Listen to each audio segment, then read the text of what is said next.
আজকে যে পরিস্থিতি হয়েছে ক্যাম্পাসে, অ্যাটলিস্ট আপনারা যদি কেউ দেখতেন, বিশ্বাস করেন আপনারা সারা জীবনের জন্য এই ছাত্রলীগ জিনিসটাকে যে কি পরিমাণ ঘৃণা করতেন বা ভয় পাইতেন আপনারা জানেন না।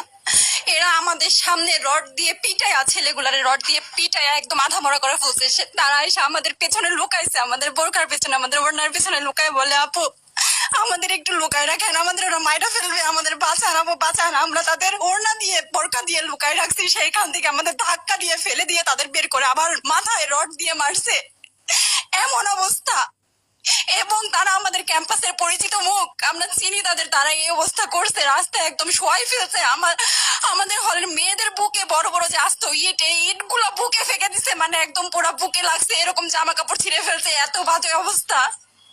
অথচ আমার ব্যাচমেট, আমরা যাদের সাথে ক্লাস করি, একসাথে বসি, আমি তাদের একটা কথা বলতে দেখি না এগুলো নিয়ে, একটা কথা না। এবং তাদের নিউজ ফিডে গেলে দেখবেন তারা এখন এগুলাই সাপোর্ট